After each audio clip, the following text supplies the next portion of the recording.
Muy buenas tardes, siendo las 13 horas con 16 minutos del día martes 18 de agosto de 2020. Declaro abierta la cuarta sesión ordinaria pública, segunda de resolución del segundo periodo ordinario de sesiones del Pleno del Tribunal Estatal de Justicia Administrativa, la cual, atendiendo a lo dispuesto por el artículo AC-Pleno-28-2020, se desarrolla virtualmente por medio de la plataforma digital Zoom y se le dará la debida publicidad a través de una plataforma digital. Con el propósito de verificar si existe el quórum legal para la celebración de esta sesión y que tengan validez los acuerdos que en la misma se adopten, conforme a lo dispuesto por el artículo 7º, fracción tercera de la Ley Orgánica del Tribunal Estatal de Justicia Administrativa, solicito a la primera secretaria proceda a tomar lista de asistencia de quienes integran este honorable pleno. Atendiendo a su indicación, procedo a la toma de lista. Magistrada Mayra Aida Arronis Ávila.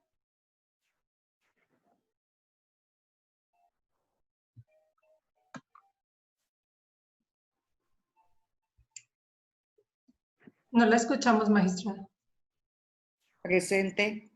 Magistrado Alejandro Tavares Calderón. Presente. Magistrado Gregorio Daniel Morales Luevano. Presente.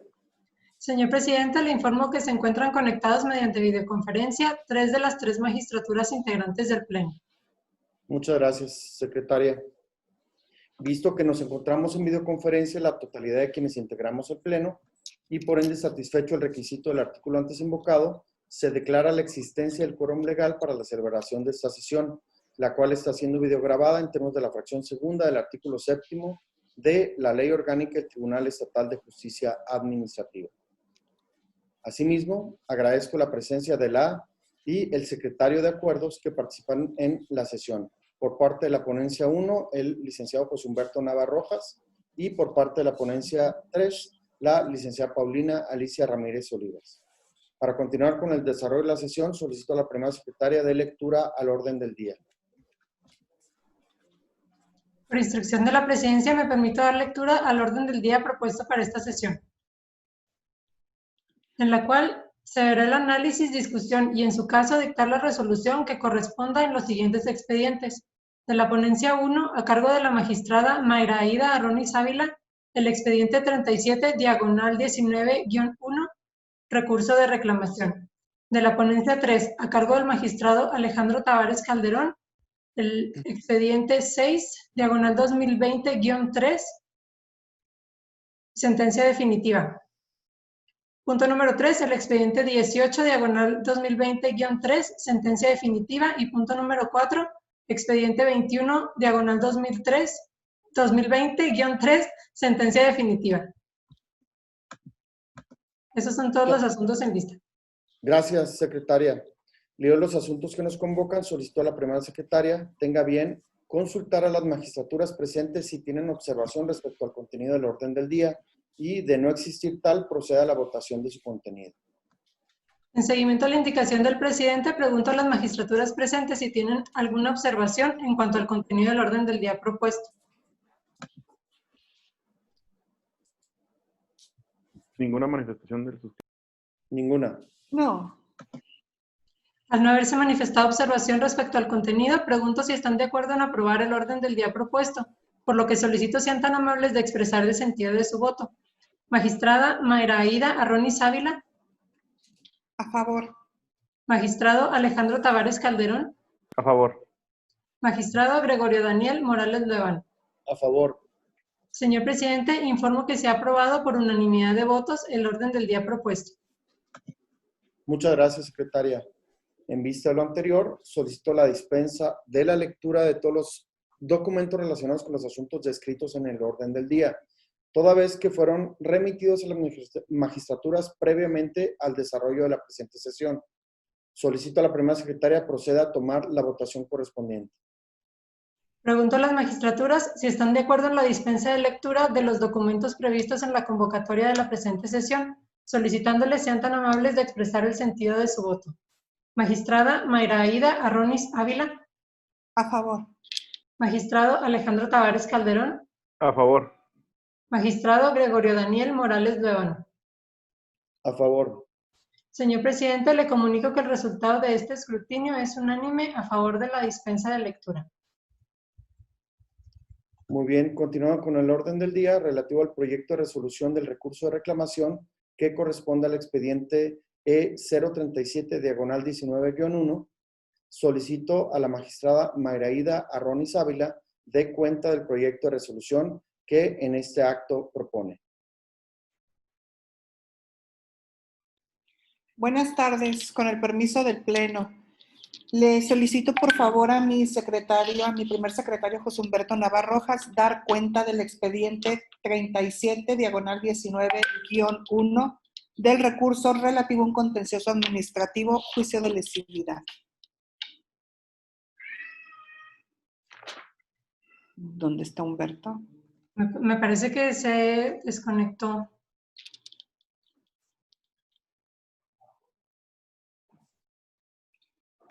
Dice que lo esperemos un minuto, que tuvo problemas de conexión. Sin problema, magistrada. Le damos el tiempo que se reconecte.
Perdón, se me desconectó el internet.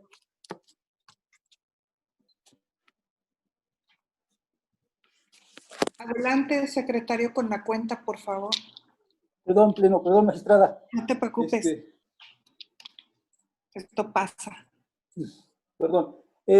Con la venia, se da cuenta del proyecto relativo a la interlocutoria del recurso de reclamación interpuesto por la Comisión Estatal de Vivienda, Suelo e Infraestructura de Chihuahua, en adelante COESBI, en el expediente 037-19-1, en contra del acuerdo a través del cual se tuvo por desechada la demanda intentada, juicio de lesividad, en contra de la minuta de la primera sesión ordinaria y de instalación de la Junta de Gobierno de la COESBI del 12 de septiembre del 2012, el contrato de compraventa con reserva de dominio número 69-2012, de fecha 31 de diciembre del mismo año, su convenio modificatorio de fecha 9 de enero de 2013, el contrato de compraventa con reserva de dominio número 103-2012, del 15 de octubre del 2013, los acuerdos tomados en sesión ordinaria de la Junta de Gobierno de la COESBI, de fecha 31 de octubre de 2014, y acta de la tercera sesión ordinaria de la Junta de Gobierno de la COESBI, número 3/2016, de fecha 12 de septiembre de 2016, al considerarse que no se trataba de un acto o resolución de carácter administrativo complejo de tracto sucesivo que favoreciera a un particular.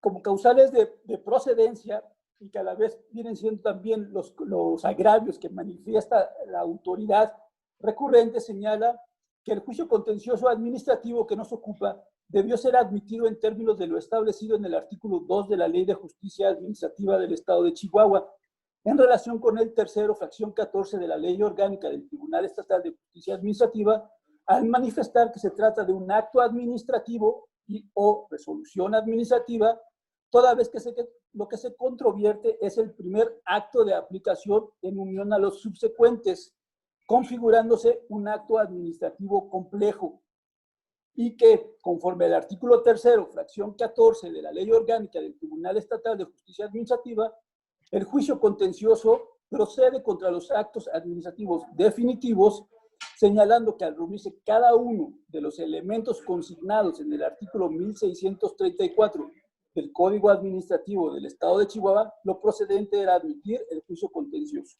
administrativo. Bajo esas causales de procedencia, y toda vez que las partes demandadas no se apersonaron a desahogar la vista ordenada, se procede al estudio de los agravios manifestados por la autoridad recurrente y a pronunciarse sobre las causas de procedencia invocadas al tenor siguiente. Cuarto, motivos de impugnación. Así lo establece, así lo señala la autoridad recurrente. En la resolución se indica que son agravios y conforme a una adecuada técnica se va a estar señalando como agravios a estos presuntos conceptos de impugnación que manifestó la autoridad recurrente en su escrito recursivo. Pero nos estaremos refiriendo a agravios. En el primero de ellos, la autoridad recurrente manifiesta que deviene improcedente la resolución impugnada y por lo tanto debió admitirse, ya que se violenta el debido proceso y valoración de pruebas, pues de manera ilegal se acude primero a la doctrina para describir el acto administrativo antes de hacerlo de conformidad con lo establecido en el artículo 1634 del Código Administrativo del Estado de Chihuahua, en donde se establecen los elementos que integran precisamente un acto administrativo. Que ante la omisión de la ley de la materia se debió acudir a un método interpretativo de autointegración de la ley, ya sea por analogía o de conformidad a los principios generales del derecho, lo cual no ocurrió, pues a su decir se acudió en primera instancia a la doctrina y no a la legislación. Respecto a lo anterior, se señala que resulta infundado el agravio hecho valer por la autoridad recurrente, ya que contrario a lo esgrimido por esta, obra en el considerando tercero, intitulado Consideraciones de estudio en el caso particular, en el cual se asentó que para determinar si las resoluciones o actos que impugna la COESBI son actos administrativos, basta con analizar su materia y determinar si encuadran o no en la hipótesis prevista en el artículo 3 de la Ley Orgánica en relación con el artículo 2 de la Ley de la Materia. En dicho considerando, se asentó que en ninguno de los actos reclamados satisfacía o actualizaba la hipótesis estrictamente prevista en la fracción 14 del artículo 3 de la Ley Orgánica del Tribunal Estatal, que exige para la procedencia del juicio contencioso administrativo, conocido en la doctrina como juicio de lesividad, la existencia de una resolución administrativa y que ésta sea favorable a particulares. Es decir, se determinó que no se trataba de una resolución o acto administrativo de los impugnables ante el Tribunal Estatal de Justicia Administrativa, pues en lo particular, la minuta de la primera sesión ordinaria de instalación de la Junta de Gobierno de fecha 12 de septiembre del 2012, se trata de un acto administrativo funcional de la autoridad que autorizaba a realizar una enajenación sin que se favoreciera específicamente a un particular. Que respecto al contrato de compraventa con reserva de dominio número 69/2012, su convenio modificatorio y el contrato de compraventa con reserva de dominio número 103/2012, celebrados por la COESBI y sendos particulares, la instructora acudió a la naturaleza jurídica de los contratos y sus cláusulas, concluyendo que se estaba ante contratos de carácter privado en los que COESBI actuó en un plano de igualdad o coordinación con los particulares, es decir, en un plano que no es de suprasubordinación, en la que como autoridad impusiera su voluntad. Que respecto a los acuerdos tomados en la sesión ordinaria de la Junta de la COESBI, número 3/2014, de fecha 31 de octubre del 2014, y acta de la tercera sesión ordinaria de la Junta de Gobierno de la COESBI, de fecha 12 de septiembre del 2016, la ponencia instructora señaló que no se trata de resoluciones o actos administrativos que favorecieran a un particular, pues únicamente se faculta a un funcionario u órgano interno para llevar a cabo la escrituración pública de contratos privados de compraventa. Es decir, se trataba de actos derivados de actos de coordinación entre la COESBI y sendos particulares desprovistos del imperio del Estado, al no estar emitidos en una relación de suprasubordinación con un particular ni ser de carácter unilateral, lo que conllevaba a que no se actualizara la hipótesis estrictamente prevista en los artículos 2 de la Ley de la Materia y 3, fracción 14 de la Ley Orgánica de este Tribunal. Es decir, revisado el auto recurrido, no se advierte ninguna valoración a las pruebas como lo pretende hacer valer la autoridad recurrente, y por el contrario, lo que se advierte es que la autoridad instructora, al estudiar los hechos y pretensiones analizó si se acreditaban los extremos previstos en la ley, es decir, las causales de procedencia, resultando infundado el razonamiento para acreditar la ilegalidad en los términos que propone la autoridad recurrente, así como la causa de procedencia. No pasa desapercibido que en la resolución de mérito obra un considerando segundo denominado consideraciones generales, en las cuales la ponencia instructora acudió a la doctrina. Sin embargo, como se ha señalado, al estudiar el caso concreto y expuesto ante la ponencia instructora, esta acudió en principio a la normativa que contempla la procedencia o no del juicio contencioso administrativo, en donde se determinó que los actos que impugnó la autoridad no acreditaban los extremos de ley. Tampoco pasa desapercibido que la autoridad recurrente manifieste que para reconocer que es un acto administrativo, antes de atender a la doctrina se debió acudir al derecho positivo, es decir, al artículo 1634 del Código Administrativo del Estado de Chihuahua, para resolver si los actos impugnados de ilegales son actos administrativos que se adecuan a las hipótesis de procedencia del juicio contencioso administrativo, manifestando que al cumplirse todos los elementos a que alude dicha norma, procedía a admitir la demanda intentada. Sin embargo, respecto a lo anterior, este colegiado advierte que para que proceda la admisión de la demanda intentada, juicio de lesividad, debe actualizarse la hipótesis estrictamente prevista en la ley orgánica en su artículo 3, fracción 14, en relación con el numeral 2 de la Ley de Justicia Administrativa del Estado de Chihuahua, sin que se tenga que acudir a los elementos del acto administrativo contemplados en el Código Administrativo del Estado de Chihuahua, que si bien dan referencia a los elementos y o requisitos de todo acto administrativo, no resultan suficientes para acreditar los extremos de procedencia que prevé la ley de la materia. Es decir, que se debe tratar de resoluciones o actos administrativos definitivos estrictamente previstos y contemplados en las hipótesis que maneja el artículo 3 de la ley orgánica. En el segundo agravio, la autoridad recurrente se adolece de que la resolución de mérito deviene improcedente por ilegal, toda vez que se acreditan los extremos de ley, causándole agravio que se haya realizado una inexacta valoración de los elementos de prueba aportados en el escrito inicial de demanda, al considerar que se trata de actos unilaterales de consecuencias jurídicas inmediatas, señalando la autoridad recurrente que los actos administrativos combatidos sí trascienden a la esfera jurídica de terceros particulares, pues no se trata de un acto administrativo individual, sino de uno complejo. Respecto a lo anterior, se hacen las siguientes consideraciones. El artículo 2 de la Ley de Justicia Administrativa del Estado de Chihuahua establece que el juicio contencioso administrativo procede contra las resoluciones administrativas definitivas que establece la ley orgánica.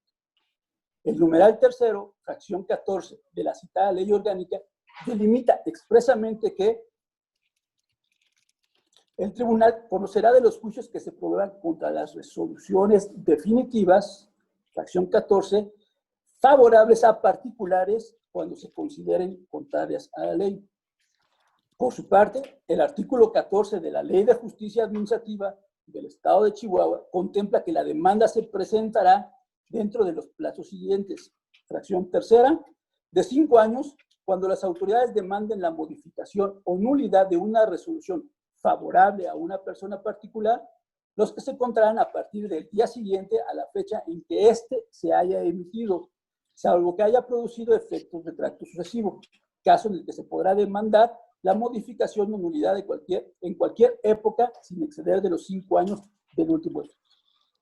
Con base en lo expuesto, se aprecia en el considerando 3 del acuerdo recurrido que la autoridad instructora determinó, y cito, son actos administrativos de tracto único o instantáneos aquellos en que el hecho, con consecuencias jurídicas, se agota en un único momento, sin necesidad de posteriores intervenciones.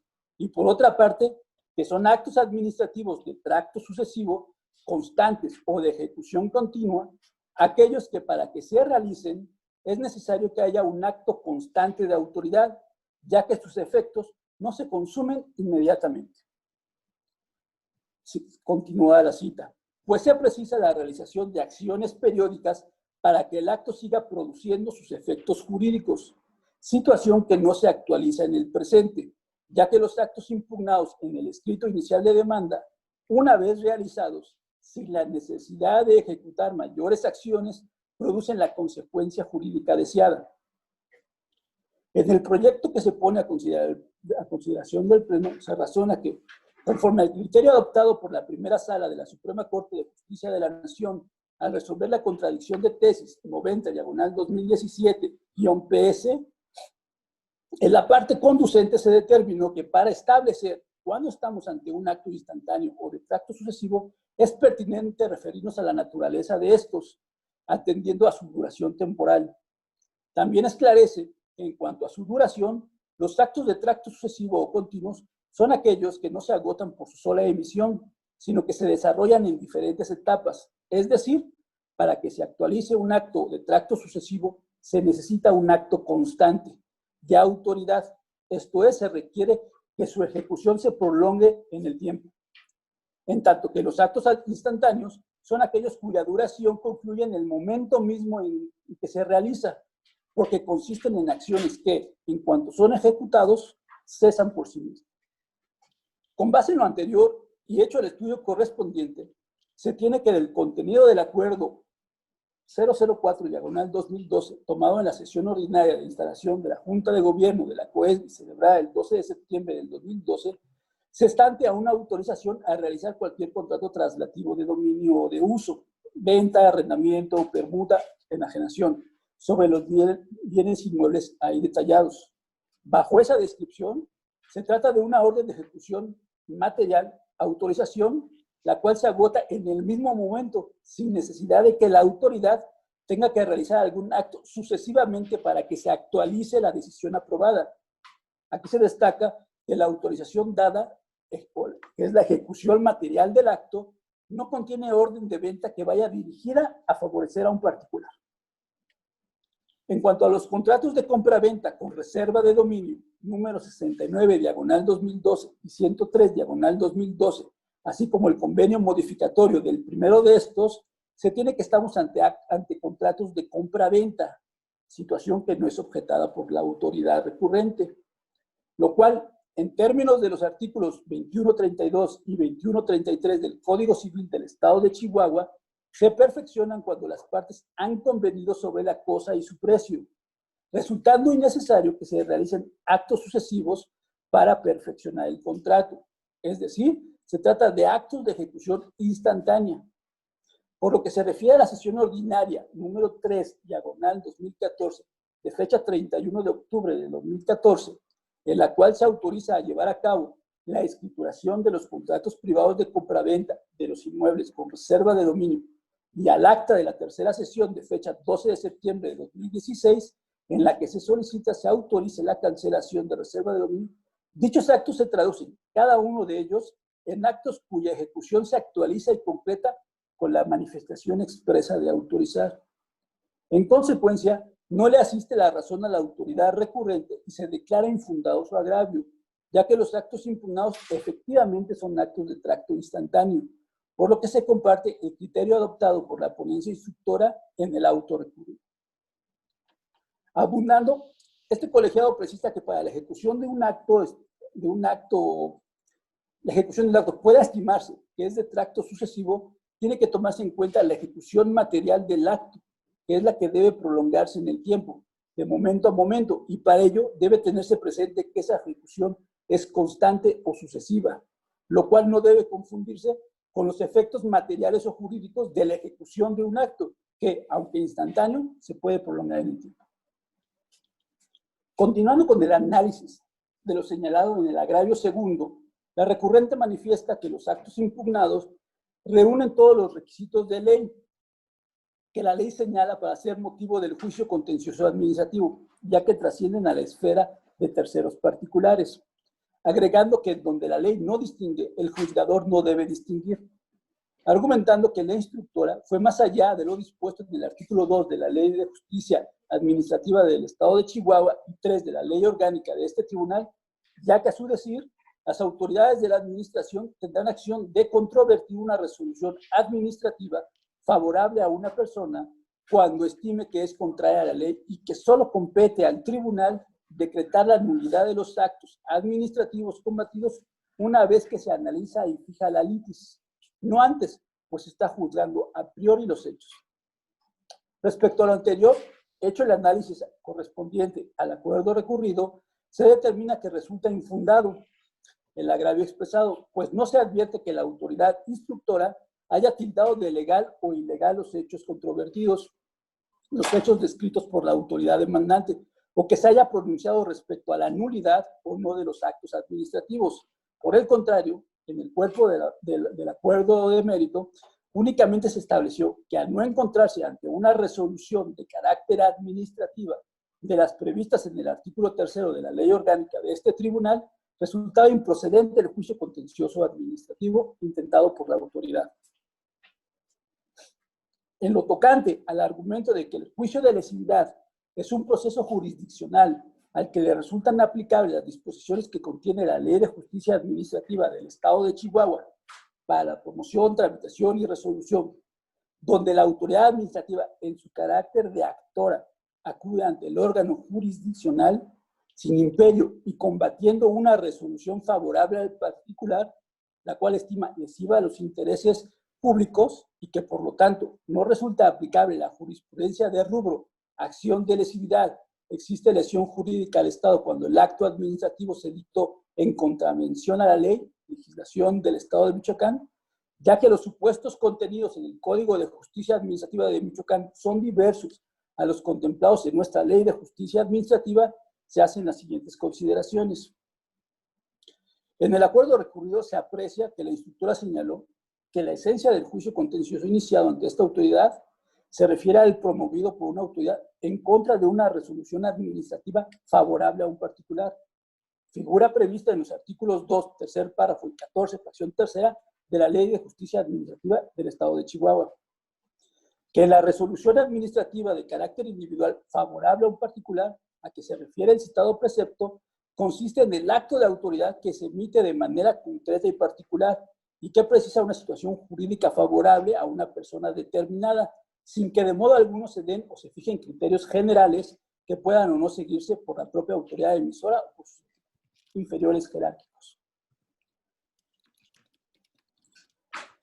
Esta jurisprudencia se tomó como referencia para abundar sobre las características del juicio de lesividad, pero sin que fuera el fundamento para resolver sobre la procedencia o no del juicio intentado.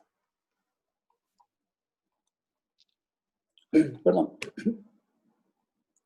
Respecto al señalamiento de que si los supuestos normativos dispuestos en el Código de Justicia Administrativa del Estado de Michoacán de Ocampo difieren a los contemplados en nuestra Ley de Justicia Administrativa, lo anterior resulta infundado, pues realizado el estudio al acuerdo recurrido, no se advierte que dichos elementos hayan sido mencionados o considerados por la autoridad, por la ponencia instructora, para desechar el juicio de lesividad intentado.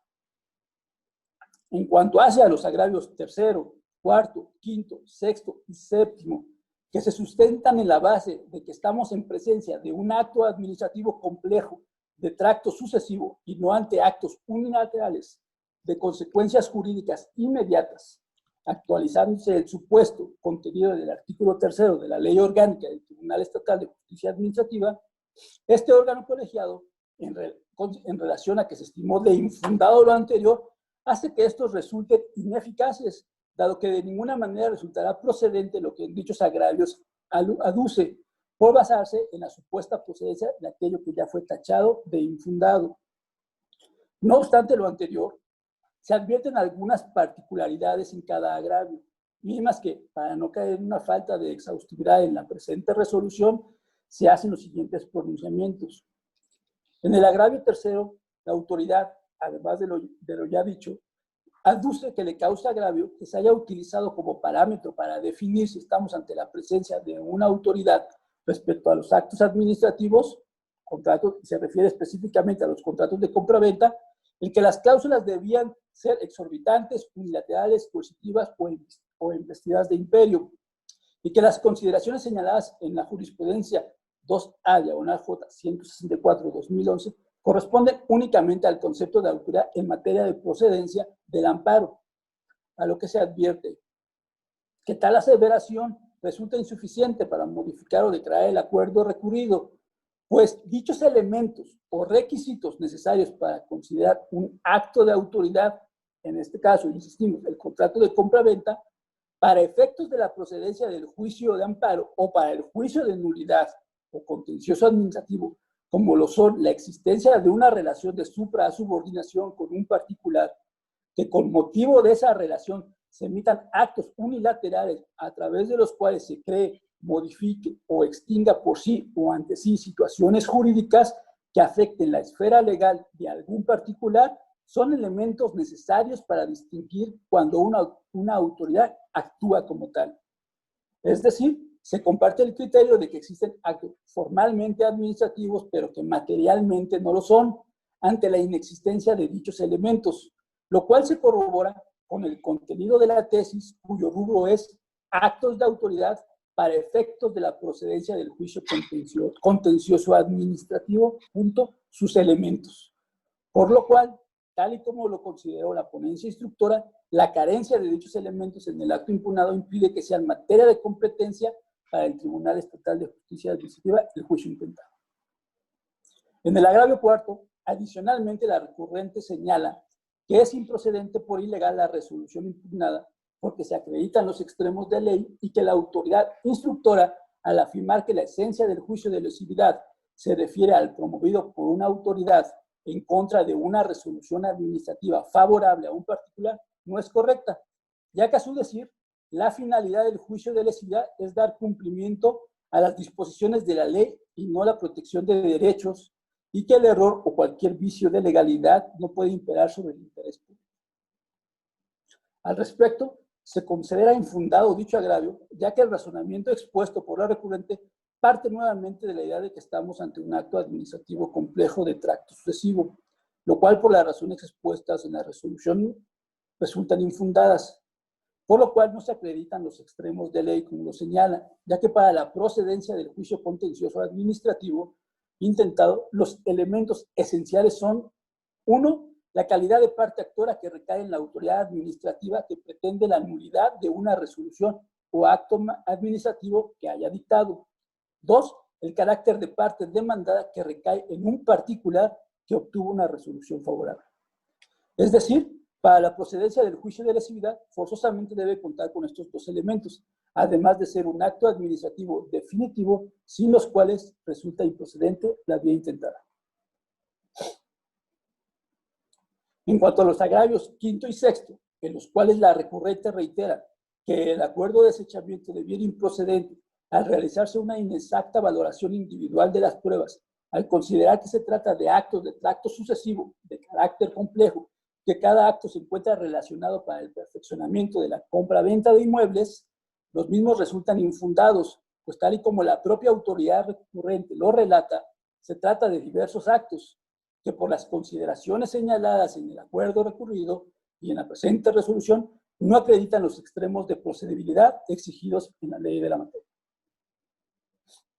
Séptimo, en cuanto a este agravio, la recurrente insiste que le causa perjuicio que no se considere que estamos ante un acto administrativo complejo en donde fue necesario la intervención de autoridades y particulares para lograr la ilegal compraventa de los terrenos, debiéndose entender por resolución definitiva no solo aquella que no admita recurso alguno o admitiéndolo, este sea optativo, sino también aquella que, atendiendo a la naturaleza del acto impugnado, puede entenderse como la voluntad última de la autoridad administrativa. Hecho el estudio correspondiente, en armonía con lo expuesto durante esta resolución, se estima de infundado el presente agravio, pues no se configuró la procedencia del juicio contencioso administrativo al no acreditarse los extremos exactamente previstos en los artículos 2 de la ley, al contrario censo, y 3 en su fracción 14 de la ley orgánica, pues no estamos ante la presencia de actos definitivos de carácter administrativos que favorezcan a un particular.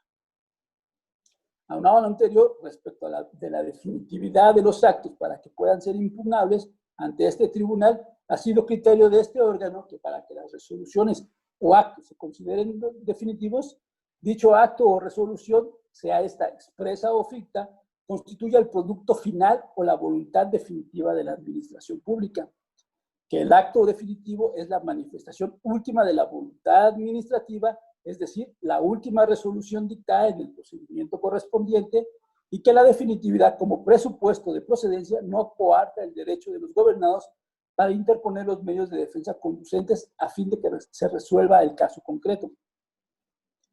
También podemos señalar que para que un acto sea definitivo, este no puede ser revocado ni modificado por la propia autoridad emisora. En el caso que nos ocupa, no le asiste la razón a la autoridad recurrente, pues no se configuró la procedencia del juicio contencioso administrativo, al no configurarse exactamente la hipótesis prevista en los artículos 2 de la Ley de Justicia Administrativa del Estado de Chihuahua y 3 en su fracción 14 de la Ley Orgánica, pues no estamos en la presencia de actos definitivos de carácter administrativos y que favorezcan a un particular. Octavo, agravio octavo. En este agravio, la recurrente sostiene que al ser actos administrativos complejos y por consiguiente necesaria la celebración de varios actos para lograr la ilegal venta de los terrenos, señalando que lo dispuesto en la sesión ordinaria de la Junta de Gobierno de la COESBI de fecha 31 de octubre del 2014 es el último acto administrativo para conseguir la ilegal compraventa impugnada y por lo tanto es el día 31 de octubre del 2014 el día que se debe contar para el cómputo de los 5 años que tiene la autoridad para interponer el juicio contencioso administrativo. Conforme a lo ampliamente expuesto, las características de las resoluciones o actos para que se consideren definitivos deben constituir el producto final o la voluntad definitiva de la administración pública. Ahora bien, lo dispuesto en la sesión ordinaria de la Junta de Gobierno de la COESBI de fecha 31 de octubre del 2014 no es el último acto administrativo para conseguir la compraventa, pues dicho acto no es un acto de carácter definitivo, al tratarse solo de un acto que deriva de un acto de coordinación y no de supra-subordinación celebrado entre iguales, que faculta llevar a cabo la escrituración pública de contratos privados ya consumados. Es decir, se trata de un acto derivado, no definitivo, lo que conlleva que no se actualice la hipótesis estrictamente prevista en la ley orgánica. Aquí no se omite señalar que en la resolución, en el acuerdo recurrido, se estableció que de considerarse que los contratos de compraventa identificados con los números 69/2012 y 103/2013 fueran actos administrativos definitivos de los impugnables, lo cual se insiste, no es así por lo ampliamente expuesto, a través de la fracción tercera del artículo 14 de la Ley de Justicia Administrativa, los plazos establecidos en la citada fracción, 5 años, fenecieron los días 31 de diciembre del 2017 y 15 de octubre del 2018, toda vez que los mismos fueron suscritos y surtieron sus efectos los días 31 de diciembre del 2012 y 15 de octubre del 2013, respectivamente, fechas en que la recurrente actuó de forma definitiva. Respecto al noveno y último agravio, el cual únicamente reitera que se debe considerar que estamos ante actos administrativos complejos, resulta infundado por las razones expuestas en el desarrollo de todo el presente considerando, mismas que se tienen por señaladas como si a la letra se insertaren sin que esto le genere perjuicio alguno a la autoridad recurrente. Es la cuenta, magistrada, magistrados. Muchísimas gracias, licenciado. Visto lo anterior, se pone a consideración de las magistraturas el proyecto expuesto. ¿Alguna intervención por parte de mi compañero y mi compañera magistrados? Yo solamente haré manifestación que me aparto de algunas consideraciones y alguna cuestión de calificación de agravios y manejo de la litis. Sin embargo, coincido en el desechamiento y anuncio voto concurrente. Muy bien. Yo por mi parte, yo tengo algunos aspectos relacionados que me gustaría vertir en esta intervención. Primero, quiero manifestar que me alejo de las consideraciones y el sentido del proyecto propuesto, y esto por los siguientes motivos. Primero, considero que los actos impugnados son de carácter administrativo y por tanto este tribunal es competente para conocer sobre la controversia planteada. Segundo, estimo que son actos administrativos no instantáneos, pues los mismos son resultado de un acto principal que los desencadena, un acto primigenio, y sin el cual no podrían existir.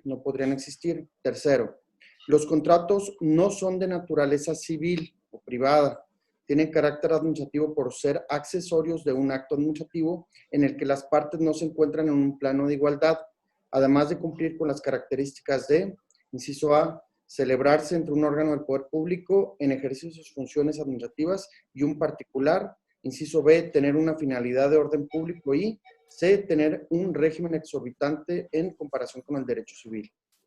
Como punto cuarto, señalo que considero que el acuerdo recurrido no se puede confirmar, pues el desechamiento de la demanda se basa en la premisa de que los actos no tienen carácter administrativo, estimando que, por lo tanto, no se actualiza la causal de procedencia prevista en el artículo 3º, fracción 14ª de la Ley Orgánica del Tribunal, en relación con los numerales 12 y 14, fracción 3ª de la Ley de Justicia Administrativa del Estado de Chihuahua. Solo también veo la parte esta de la necesidad de haberse realizado un requerimiento, etcétera. Entonces, por esos motivos y en esos términos, anuncio que emitiría, en caso de aprobarse por mayoría, un voto particular en contra del proyecto.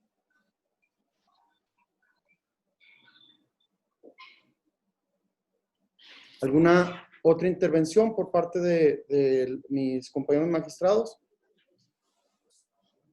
Sí, yo. Le escucho, magistrado. Gracias, presidente. Solo para forma de aclaración. El primero de los actos que pudiera ser administrativo es del 2012. Y por impedimento del artículo 14 de la Ley General de Justicia Administrativa, no podemos pronunciarnos sobre actos con mayor temporalidad a 5 años. De ahí en fuera, ese primer acto no causa una lesión, no va dirigido a un particular, que pudiera revestir la parte administrativa, sin embargo, no va dirigido a un particular, no causa lesión, ese no es el acto que pudiera en algún momento causar la lesión. Las compraventas son posteriores y yo sí sostengo que no son de naturaleza administrativa. Una compraventa lo dicen tanto las leyes como la jurisprudencia y la doctrina. El Estado no estaba en una situación de suprasubordinación hacia con el particular. Estaban en una relación de coordinación con el particular. Entonces, esas compraventas también exceden su plazo y además hay una incompetencia en cuestión de materia por la cual nosotros pudiéramos pronunciarnos sobre ella.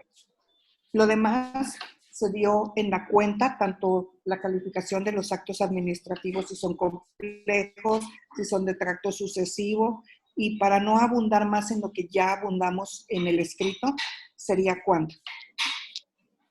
Muchas gracias, magistrada. ¿Alguna otra intervención? Bien, no habiendo intervenciones adicionales, con fundamento en el artículo 31, fracción 5ª del reglamento de sesiones de este tribunal, pregunto a mi compañera y compañero magistrado si puede considerarse suficientemente discutido el asunto, si, por el contrario, consideran necesario deferir su estudio o realizar otra ronda de intervenciones.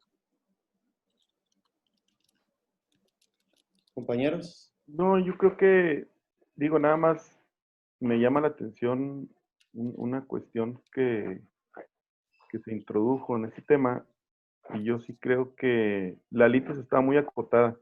Por eso yo anuncié mi voto concurrente en el sentido de la calificación de agravios. Hay agravios o algunas cuestiones que manifiesta la recurrente, que inclusive yo creo que no tienen ni un principio de agravio. Y además creo que la litis está muy constreñida a la cuestión de la calificación de los actos administrativos. Y creo que la cuestión va un poco más allá. No es, no creo que la discusión sea si son o no actos administrativos. Aquí la discusión es si esos actos o hechos o esas actuaciones de la administración pública, en este caso una descentralizada, son de interés o materia para el contencioso administrativo. Yo sostendría que efectivamente los dos contratos, o se me haría un poco extraño tratar de variar la naturaleza, señalando que porque devienen de algún asunto de otra naturaleza, cambien la naturaleza del acto per se. No, creo que eso no está abordado en la litis en recursal. Entonces sería tratar de suplir la deficiencia de la queja, que es evidente en el recurso de la autoridad. Entonces, en eso limitaría una cuestión mi participación. Y además, creo que tampoco fue parte de la litis el tema de requerimiento o algo. Pues no lo hizo valer la autoridad. Y tengo entendido que los documentos están exhibidos, está acreditado el acto y está mencionado. Entonces, esa sería otra cuestión. De ahí en fuera, creo yo que independientemente del intento de clasificación de un acto complejo de tracto sucesivo administrativo, el artículo 14, fracción tercera, es muy claro en el establecer que los efectos del último acto se pueden hacer valer en cualquier tiempo hasta por 5 años, y también la sentencia y los efectos de la misma van a llegar nada más hasta 5 años hacia atrás. Es decir, todos los actos anteriores al 31 de octubre de 2019, que si mal no recuerdo fue la fecha de presentación de la demanda, están fuera de la eficacia de la sentencia que nosotros pudiéramos dictar. Reitero, esto no es parte, creo, de la litis recursal. Sin embargo, sí los actos que la parte actora, en este caso la administración pública descentralizada, pretende hacer valer, quedan fuera de esa temporalidad. Entonces, llama la atención tratar de sorprender con la estructuración de un argumento de la complejidad de los hechos o actuación de esta institución para efecto de hacer valer o a tratar de alcanzar unos efectos que no se les pueden otorgar porque está vedado conforme al 14 fracción tercera. Entonces yo creo que sí debe dar claro, y precisamente esa es una parte de la temática en la que yo voy en los temas de a mayor abundamiento en el voto concurrente, porque hay muchas cuestiones que trató la actora de hacer valer para lograr o pretender, mejor dicho, efectos que no son posibles. Y yo dejaría nada más una pregunta pendiente. ¿Qué pasaría si calificáramos los últimos dos actos, que son efectos de un acto de derecho privado, como actos administrativos, y se determinará su nulidad? O sea, no se tendría ninguna eficacia porque a final de cuentas son consecuencia de actos que básicamente ya surtieron sus efectos. O sea, creo yo que aquí la discusión, insisto, no es el tema si estos actos en particular son administrativos, sino si son materia de interés de nosotros. Porque a final de cuentas, esas actuaciones eran y fueron o son revisables por la Auditoría Superior del Estado, o inclusive, creo yo que la autoridad tiene expedito su derecho para intentar las acciones conducentes en el ámbito del derecho común. ¿Sería cuánto? Muchas gracias, magistrado. Por favor, primera secretaria, ¿sí vas a someter a votación el proyecto?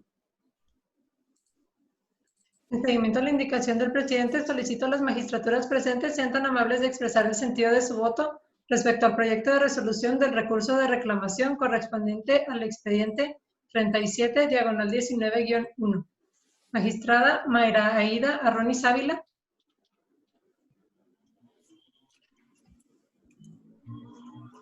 No se escuchó, magistrada. Perdón. A favor, es mi proyecto.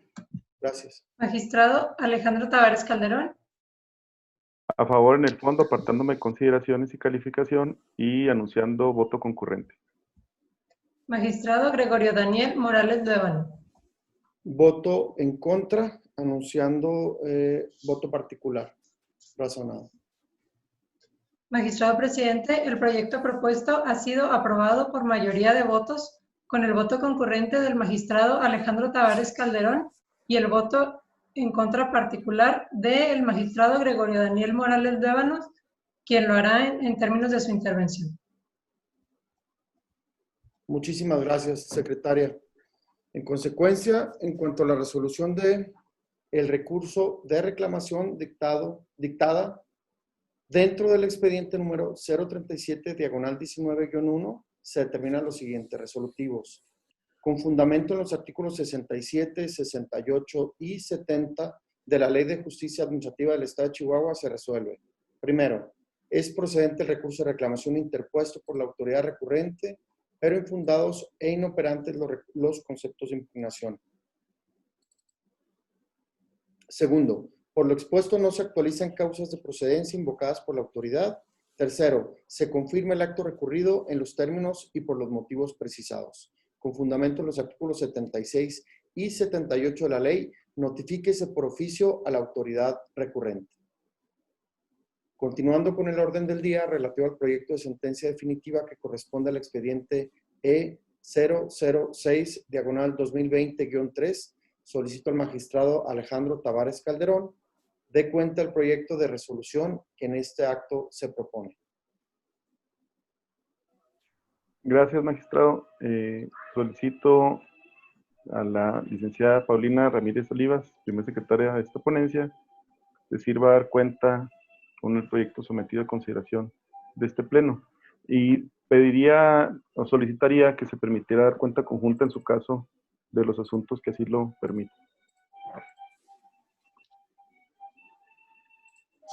¿Hay algunos artículos que se puedan, magistrado, de los que propone? Sí. ¿Cuáles serían estos para forma conjunta?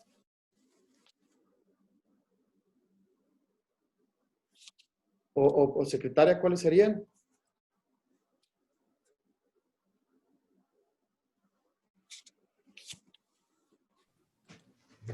Perdón, buenas tardes. Serían los expedientes E18-2020-3 y el 21-2020-3, que son relativos a autoridades de la Comisión Estatal de Seguridad y Secretaría de Hacienda del Estado. Boletas de información por vialidad. Aquí tomo nota, gracias. Adelante. Sí, buenas tardes a todas y a todos.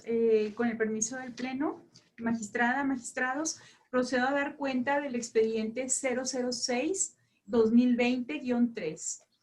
En este expediente se plantea el proyecto de sentencia definitiva. La parte actora está impugnando un acto de autoridad del jefe de Departamento de Servicios Jurídicos de la Secretaría de Desarrollo Urbano y Ecología del Estado de Chihuahua. Plantea la autoridad demandada básicamente dos causales de improcedencia y sobreseimiento. La primera causal se refiere al principio de definitividad, lo cual ya resultó juzgado en la sentencia interlocutoria de reclamación emitida por el Honorable Pleno. Además, plantea también la causal de improcedencia consistente en falta de interés jurídico, la cual se califica de infundada al considerar el Pleno que la multa impugnada afecta el interés jurídico de la parte actora. Como conceptos de impugnación, se resumen los siguientes. Número 1, el acto impugnado carece de falta de fundamentación y motivación, así como se omitió establecer los preceptos legales que establecen la competencia de la autoridad demandada para actuar y para sancionar a la parte actora. Se señala que el establecimiento en el cual se llevó a cabo la verificación por parte de la autoridad demandada en materia ambiental se realizó desplegando facultades para imponer sanciones administrativas en una fuente de competencia territorial del municipio de Cuauhtémoc. Asimismo, como concepto de impugnación, se señala por la actora que el orden, que el objeto de la orden de verificación e inspección es genérico, ya que no se señala con especificación cuáles aspectos y cuáles numerales de los ordenamientos que precisa serán verificados. Como tercer concepto de impugnación, se refiere básicamente a que el acto fue impugnado, el acto impugnado fue emitido y notificado fuera de las disposiciones legales aplicables, fuera de los términos, tanto en contravención del artículo 207, primer párrafo de la ley ambiental estatal. La calificación de las causales de improcedencia, como ya se anunció, son inatendibles la que se refiere al principio de definitividad, porque el Pleno ha estimado que no es necesario agotar el recurso antes de instar la vía contenciosa, y es infundada la causal que señala que existe falta de interés jurídico. Respecto a la calificación de los conceptos de impugnación, a juicio del Pleno se propone que se estiman fundados los argumentos del primer concepto de impugnación, toda vez que la orden que dio inicio al procedimiento administrativo del cual derivó el acto impugnado es ilegal, al no haberse citado, como bien lo argumenta la parte actora, las disposiciones legales que establecen la competencia material territorial, así como la existencia de la autoridad actuante. También lo relativo a la competencia territorial de la emisora de la orden de inspección y verificación respectiva en el municipio de Cuauhtémoc, Chihuahua, lo cual constituye fruto de actos viciados, además de que no se citó el convenio correspondiente en forma previa con el municipio de Cuauhtémoc, al haberse desplegado atribuciones expresamente reservadas en la ley a los municipios del estado de Chihuahua, en particular al municipio de Cuauhtémoc. Se considera que le existe la razón a la actora, toda vez que se advirtió la deficiencia en la fundamentación y motivación de la competencia material, territorial y la existencia de la emisora de la orden de inspección. Al haberse revisado, como ya lo mencioné, las atribuciones reservadas a los municipios. Además, atendiendo al principio de mayor beneficio, se analizó el último de los conceptos de impugnación de la actora y se considera que se configura la figura procedimental de la caducidad al haberse excedido la autoridad al emitir y notificar la resolución sancionadora impugnada. Ello en contravención a las disposiciones legales aplicables al procedimiento. La decisión del Pleno consiste en que no se sobresee el presente juicio por las razones apuntadas. Los conceptos de impugnación se consideran fundados y se declara la nulidad lisa y llana de la resolución sancionadora impugnada. Es cuenta, magistrada, magistrados, gracias. Gracias, licenciada. Muchas gracias, licenciada. Visto lo anterior, se pone a consideración de las magistraturas el proyecto expuesto. ¿Alguna intervención por parte de mi compañera y mi compañero magistrados?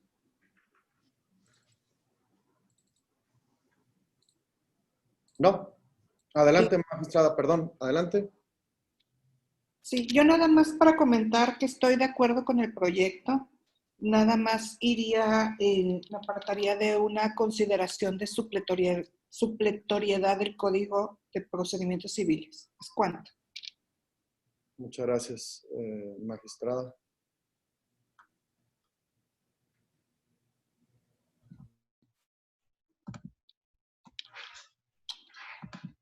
Me sacó, un segundo por favor, porque me sacó del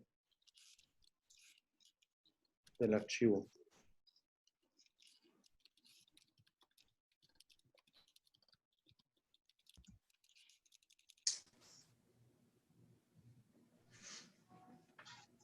Muy bien. ¿Alguna otra intervención por parte de mis compañeros magistrados? Bien, no habiendo intervención adicional, con fundamento en el artículo 31, fracción quinta del reglamento de sesiones, pregunta a mi compañera y compañero magistrado si puede considerarse suficientemente discutido el asunto o sí. Por el contrario, considera necesario diferir su estudio o realizar otra ronda de intervenciones. Suficientemente discutido por mi parte. Muchas gracias, magistrada. Visto lo anterior, primera secretaria, por favor, sírvase someterlo a votación. En seguimiento a la indicación del presidente, solicito a las magistraturas presentes sean tan amables de expresar el sentido de su voto respecto al proyecto de sentencia definitiva correspondiente al expediente 6/2020-3. Magistrada Mayra Aida Arronis Ávila. A favor con lo manifestado. Gracias. Magistrado Alejandro Tavares Calderón. Es proyecto de esta ponencia. Magistrado Gregorio Daniel Morales Luébano. Yo estoy a favor del proyecto. Magistrado presidente, el proyecto propuesto ha sido aprobado por unanimidad de votos. Muchas gracias, secretaria.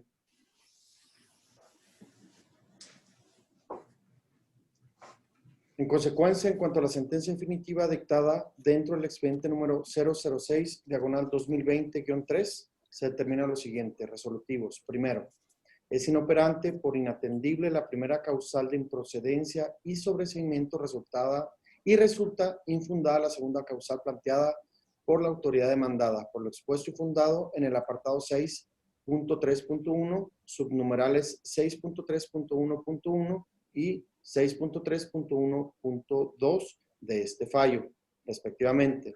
En consecuencia, no se sobresee en el presente juicio. Segundo, resultó procedente el juicio contencioso administrativo estatal.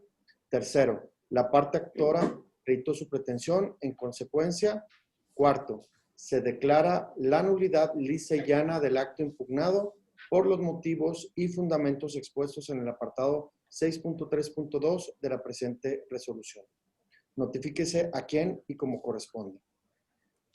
Continuando con el orden del día relativo a la cuenta conjunta que anunció el magistrado Alejandro Tavares, solicitó al magistrado Alejandro Tavares de cuenta de los proyectos de resolución que en este acto se proponen. Gracias, presidente. Con el permiso de mi compañera magistrada y usted, bueno, me permito solicitar de nueva cuenta a la licenciada Paulina Ramírez Olivas, que sirva a ser lo ya conocido. Gracias. Gracias, magistrado. Buenas tardes nuevamente. Con el permiso de magistrada, de magistrados, procedo a dar la cuenta conjunta en los expedientes 018, diagonal 2020-3 y 021, diagonal 2020-3. En estos expedientes, en las autoridades demandadas se encuentran adscritas a la Comisión Estatal de Seguridad de la Fiscalía General del Estado y la Secretaría de Hacienda del Estado. En sendos expedientes, los actos impugnados son boletas de infracción emitidos por suboficial adscrito a División de Policía Vial. Cabe acotar que en el expediente 018-2020 la resolución impugnada es de 21 de noviembre y se refiere a una recaída al recurso de revisión en la cual se confirmó una boleta de infracción. En cuanto al expediente 018 no se plantearon causales de sobreseimiento, mientras que en el 21 se planteó únicamente la causal del principio de excepción al principio de definitividad, la cual se estima infundada. En cuanto a los conceptos de impugnación, en ambos expedientes tenemos que la parte actora se duele de que las boletas de infracción impugnadas no se encuentran fundadas y motivadas en cuanto a la imposición de las sanciones, así como en cuanto a los dispositivos que le otorgan competencia a los oficiales actuantes. Además, en ambos expedientes se esgrime que no se citó el convenio a través del cual se otorga al Estado la función de tránsito en su nombre y representación correspondiente para realizar actividades que originariamente le correspondían al municipio por mandato constitucional. También es pertinente señalar que en ambos expedientes se establece que no se identificó debidamente el oficial actuante, ya que asentó abreviaturas y su nombre incompleto en la boleta de infracción. Respecto de la calificación de conceptos de impugnación, en ambos se estiman fundados para declarar la nulidad lisa y llana de los actos impugnados. Sin embargo, bueno, en el expediente 18-2020 no se reconoce la existencia de derecho subjetivo a la devolución del pago indebido por el importe de la multa originariamente recurrida, ya que no existen en autos constancias que acrediten que la parte actora realizó el pago. Asimismo, se estimó fundado el argumento en cuanto a la indebida y deficiente competencia territorial, fundamentación de competencia territorial, de grado y de materia en cuanto al oficial actuante en ambos asuntos. En cuanto a que el policía vial tampoco asentó debidamente su existencia, el fundamento de su existencia legal, así como todos los requisitos que se establecen para su debida identificación. En el expediente 021 se determina también que no se sobresee el juicio por la causal que se consideró inatendible, Asimismo, ante la ausencia de la debida fundamentación de la competencia material, territorial y de grado en sendos actos, se considera procedente declarar la nulidad lisa y llana. Y en el 021 sí se reconoce la existencia del derecho subjetivo a la devolución del pago indebido por el importe de la multa impugnada al haberse acreditado el mismo en autos. Es cuenta, magistrada, magistrados, gracias. Muchas gracias, Gracias. licenciada. Visto lo anterior, se pone a consideración de las magistraturas los proyectos expuestos. Esto es el 018-2020-3 y el 021-2020-3. Por favor, ¿alguna intervención por parte de mi compañera y mi compañero magistrados?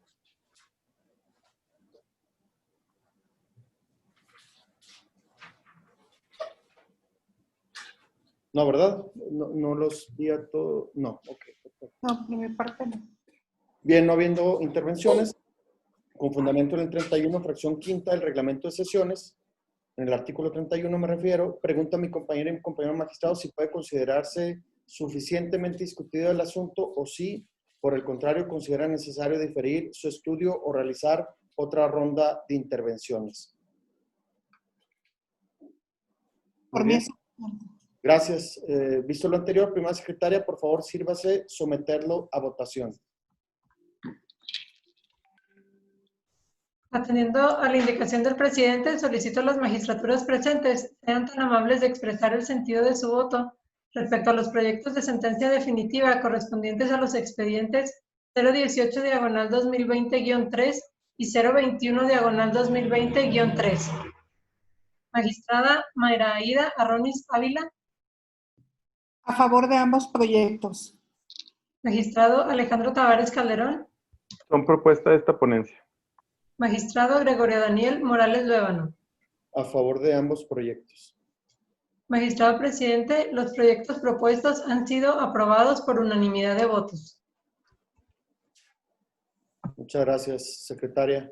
En consecuencia, en cuanto a la sentencia definitiva dictada dentro del primero de los expedientes, el identificado como 018/2020-3, se determina lo siguiente: resolutivos. Primero, resultó procedente el juicio contencioso administrativo estatal respecto de la autoridad demandada y el agente Omar Pérez, adscrito a la División de Policía Vial de la Comisión Estatal de Seguridad, órgano desconcentrado de la Fiscalía General del Estado. Segundo, la parte actora acreditó parcialmente su pretensión. En consecuencia, tercero, se declara la nulidad lisa y llana del acto impugnado y del acto originalmente recurrido, por los motivos y fundamentos expuestos en el apartado 5.3.2 de la presente resolución. Notifíquese a quién y cómo corresponda. Y por lo que hace al expediente identificado como el número 021/2020-3, se determina lo siguiente en esta sentencia definitiva.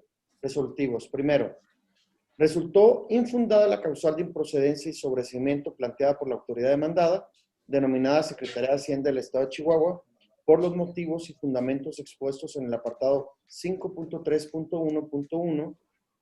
En consecuencia, no se sobresee en el presente juicio contencioso administrativo estatal. Ha procedido el juicio contencioso administrativo estatal, la parte actora acreditó su pretensión. En consecuencia, tercero, se declara la nulidad lisa y llana del acto impugnado por los motivos y fundamentos expuestos en el apartado 5.3.2 de la presente resolución.